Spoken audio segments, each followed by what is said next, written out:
Hey everyone, Yoiston here with the second part of the Gondor history.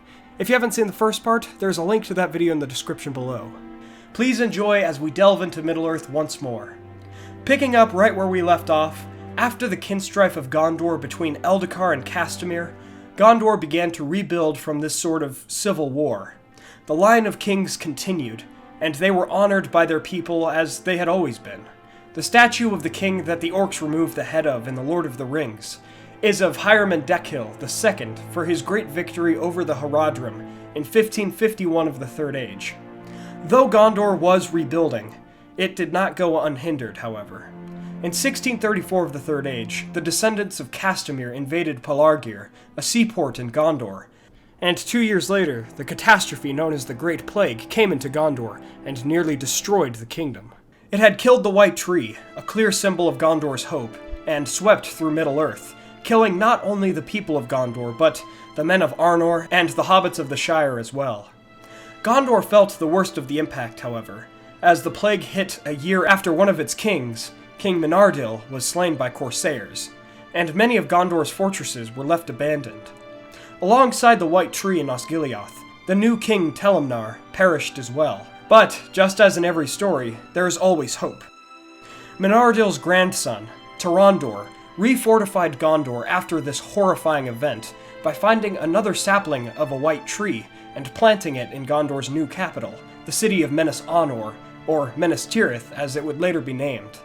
Even though Gondor was greatly depopulated, and any strike from the Easterlings or Haradrim would have spelt its end, the incredible kingdom of men endured. This great plague had come out of the east, and though it is possible that it was just a natural illness, it is likely that there were agents of Sauron involved in its conception as well. Who knows, maybe the Blue Wizards conducted such a sickness from the east. Let me know your thoughts about this in the comments below. Anyways, after this disastrous plague, Gondor's decline continued, as Wainriders from Rhûn invaded Gondor. Even after the defeat of Castamir's heirs at Umbar, these new foes brought much devastation to Gondor, and a war that would last almost 100 years. Gondor's armies from Minas Tirith and its northern regions were defeated by these Wainriders, and the direct male line of kings from Anarion was broken. Before Gondor fell, however, an army from South Gondor led by Ernil II came north and defeated the Wainriders while they celebrated their victories over Gondor in the Battle of the Camp in 1944 of the Third Age. However, these battles had caused a political conflict in Gondor to erupt. With the death of King Ondohir and his sons, only his daughter remained. This daughter, Firiel, married Arvedui, the last king of Arnor before Aragorn reunited the kingdoms, and as Arvedui was also descended from Isildur and married his distant cousin, the king of Arnor also claimed the throne of Gondor. However, while the Council of Gondor recognized Arvedui as a descendant of Isildur, who still held respect in Gondor, they believed that the southern kingdom should be ruled by the descendants of Anarion, not the descendants of Isildur. Thus they ignored the queenship of Firiel, even though an ancient law said that the eldest child of the king should rule, whether they were male or female. And Ernil, who had led the armies of the south against the Wainriders and freed Gondor, was elected king, as he too was a descendant of Anarion and King Telumethar. Though he was the new king, the steward Pelendur of Gondor had ruled for a year during this political crisis. This would be the first time the stewards ruled Gondor, but not the last. King Ernil's son, Prince Eoner, would spell the doom for the line of kings, resulting in the rule of the stewards. During the Battle of Fornost, in which the men of Arnor fought back the Witch King of Angmar in the north, Eoner, along with a host of elves from Rivendell, came to Arnor's aid and drove the Witch King back, destroying the host of Angmar. In the final battle, Eoner wanted to personally vanquish the Witch King, but the evil being fled with a great scream.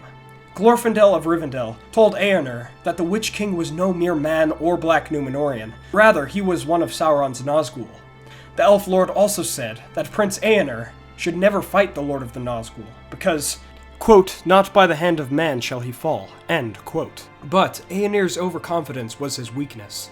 And though the Witch King fled from that battle, Eoner was eager to pursue his enemy. After Eoner became the king of Gondor in the south, the Nazgûl reclaimed Minas Ithil, the sister city of Minas Anor. Thus, Minas Ithil was named Minas Morgul, meaning the Tower of Sorcery, while Minas Anor was renamed Minas Tirith, meaning the Tower of Guard.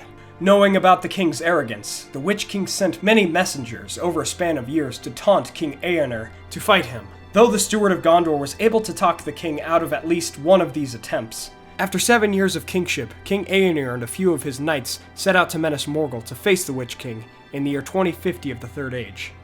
The king was never heard from again, and he was likely tortured and killed by the Witch King. In The Lord of the Rings Online, the villain named Mordorith is a wraith of King Arnor, and it's possible that in the books something similar had happened. Thus ended the last king of Gondor before Aragorn, and the rule of stewards came to be. During the time of the first true ruling steward of Gondor, named Mardil Varanwe, the watchful peace began when Sauron retreated from Dol Guldur, and it is likely that the Dark Lord was just biding his time, waiting for Gondor to diminish under the stewards. However, even in Sauron's absence, the Easterlings did not stop harassing Gondor. In 2510, when Steward Cirion ruled over Gondor, an Easterling tribe named the Balcoth invaded Gondor with a massive force, and pushed northern Gondor into retreat in the Limelight Gorge. Gondor itself would not be able to handle this force on their own, so they sent messengers out to the Eotheid for help. The Eotheid was a tribe of men that lived in the northern vales of the Anduin, but none believed that the messengers would reach them in time to save Gondor's forces. Fortunately, these people were wrong, and the riders of the Eotheid came southward to help their friends. During the Battle of the Field of Celebrant, the Eotheid turned the tide and defeated these deadly Easterlings. After the battle, Steward Cirion granted the Eotheid the land of Calanadthon. This land was a vast field of plains, from the White Mountains to the Fangorn Forest, and from the river Anduin to the forests of Dunland. It was now named Rohan, and the leader of the Eotheid, Eorl the Young, was its first king. In turn, Eorl the Young pledged to Cirion the Steward that Rohan would help Gondor in its time of need. This oath was fulfilled by Theoden King during the Battle of the Pelennor Fields in the War of the Ring.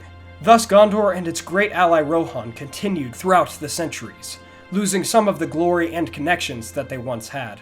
In 2758 and 2885, Gondor had to face more invasions from Harad and Umbar, but through their own strength and the strength of their allies, the men of the West prevailed. Eventually, the Dark Lord Sauron returned to Mordor to wage war upon the West. Now we are brought to the events of Gondor in The Lord of the Rings, which I will quickly go through. At the beginning of the War of the Ring in 3018, the once capital of Gondor, Osgiliath, was a heavily contested point between Sauron's forces and Denethor II's men. Through all of these early battles, the sons of the steward named Boromir and Faramir brought the men of Gondor much hope, even though Denethor was perpetually losing hope, as he spoke with Sauron through the Arnor Palantir in the capital of Gondor. Boromir went north to join the Fellowship of the Ring, while Faramir maintained his duty as a captain of the Ithilien Rangers.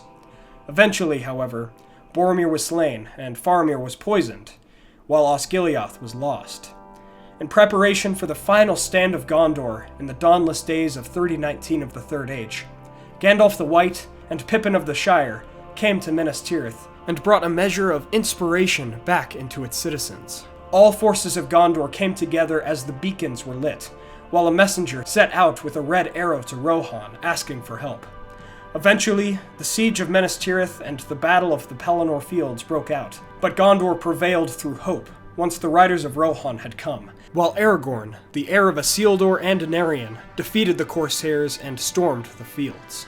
Gondor had won the battle, and the future king saved the new steward Faramir, as Denethor had perished in hopelessness.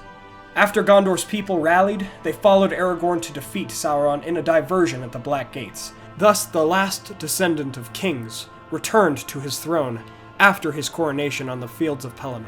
With the lineage through Arvedui and Firiel, Aragorn was the descendant of both Isildur and Anarion. Once Aragorn became king, he took the name of King Elisar Telcontar and reunited the kingdoms of Arnor and Gondor, while renewing the friendship with Rohan. He also found a sapling of a white tree to replace the current one that had withered in the citadel, and he took Arwen as his wife, who would be the first elven queen of Gondor and Arnor. And so, the Third Age of Middle-earth came to a close, and with Gondor's leadership, the Fourth Age began. King Elisar eventually had a son named Eldarion who would succeed him as the next High King of Arnor and Gondor. Gondor made peace with their enemies and many of the Haradrim and Easterlings, and Steward Faramir reclaimed the eastern establishments of Gondor such as Minas Morgul, while his descendants would become the stewards after him. Gondor was renewed, and it would lead the world of men for many years into the immeasurable ages of the future.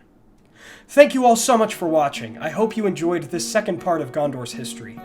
If you did, please hit that like button and share this video with someone who you think may enjoy it. I believe that there is much we can learn from and be inspired by throughout Gondor's history, and I hope you all think so too. Let me know your favorite part of Gondor's history in the comments below. If you'd like to contact me more directly, please join us on Facebook and Twitter through the links in the description below, and subscribe to join the Men of the West and all of the Free Peoples today. I will see you all soon with another video about our favorite legendarium. Thank you all for joining me on this adventure. Until the next one, my friends.